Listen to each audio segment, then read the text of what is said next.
Why healthcare is America's biggest financial trap. Let me ask you something uncomfortable. What's the fastest way to destroy years of financial progress in America? It's not a bad investment. It's not a market crash. It's not even losing your job. It's getting sick.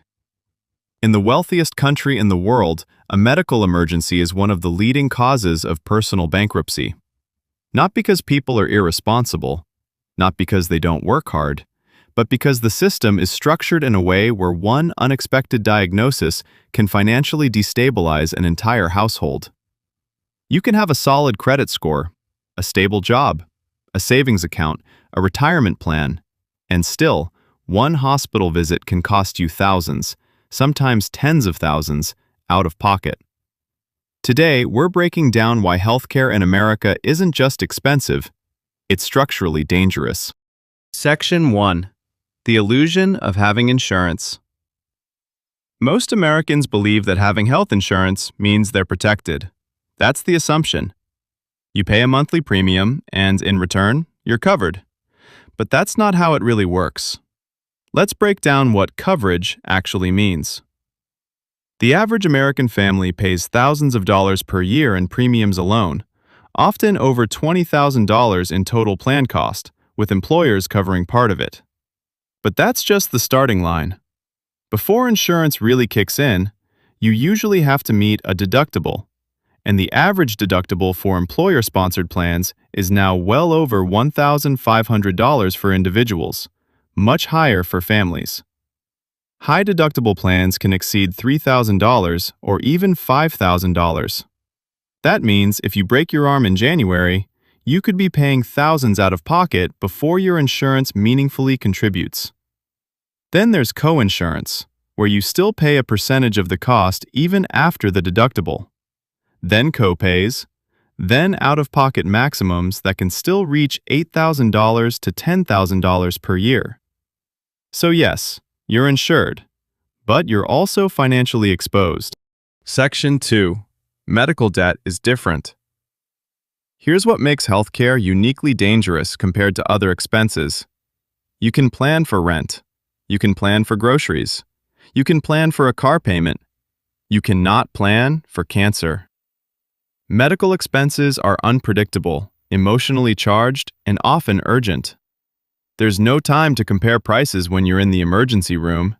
There's no negotiation happening while you're under anesthesia. And once treatment begins, the billing system becomes incredibly complex. Separate bills from the hospital, separate bills from the anesthesiologist, separate bills from labs, sometimes even separate bills from doctors you never met. And here's the part that makes this a financial trap. Prices are opaque. The same procedure can cost wildly different amounts depending on the hospital, the region, or even the time of day.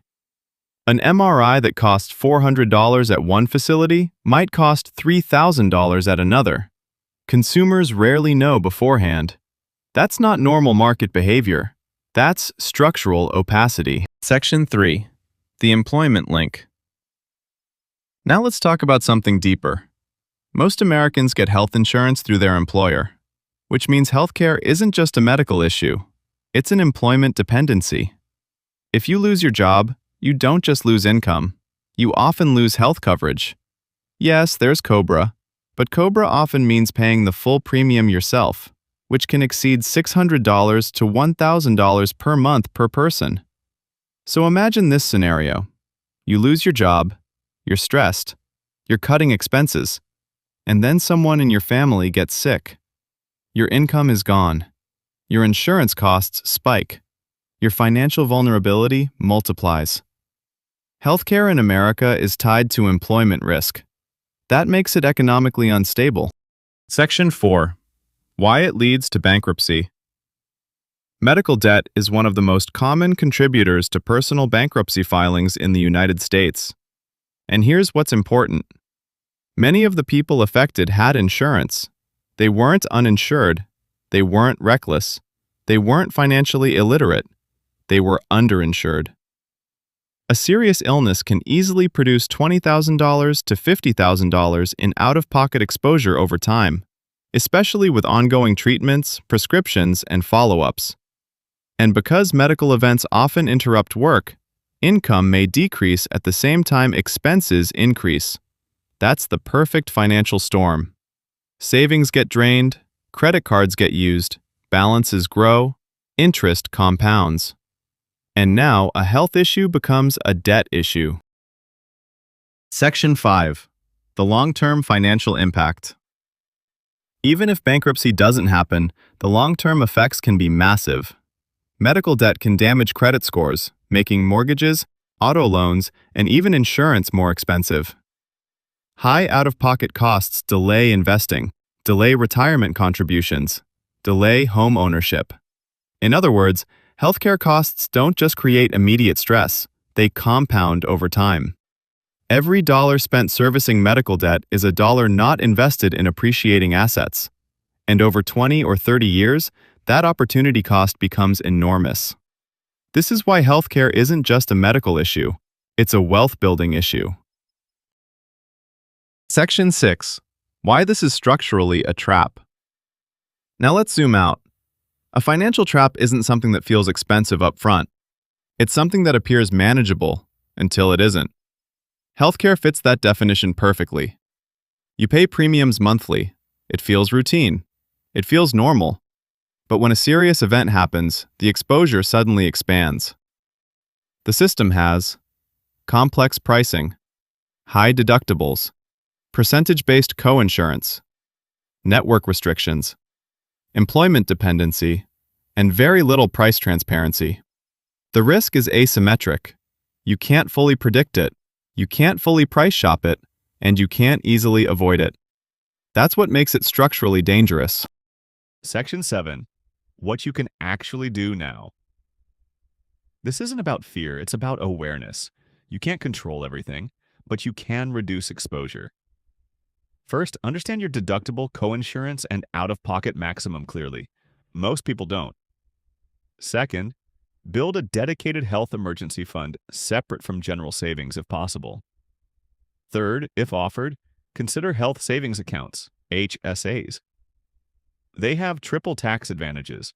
Contributions are pre-tax, growth is tax-free, and withdrawals for qualified medical expenses are tax-free. Fourth, ask for itemized bills and negotiate when possible. Many hospitals will reduce charges if you ask. And most importantly, factor healthcare risk into your overall financial planning. It's not optional, it's central. Conclusion. Here's the real truth. Healthcare in America is innovative, advanced, and life-saving, but financially, it's volatile. And volatility plus opacity plus employment dependency creates instability. That instability doesn't show up on your monthly budget until it does. Understanding this isn't about being cynical. It's about being strategic. Because financial security isn't just about income. It's about managing risk. And in America, healthcare is one of the biggest risks you face. Not because you did something wrong, but because the system is structured that way. If this made the system feel clearer, subscribe to Money Explained Simple. No hype, no shame. Just how money actually works in America. Because when you understand the system, you stop blaming yourself and start protecting your future.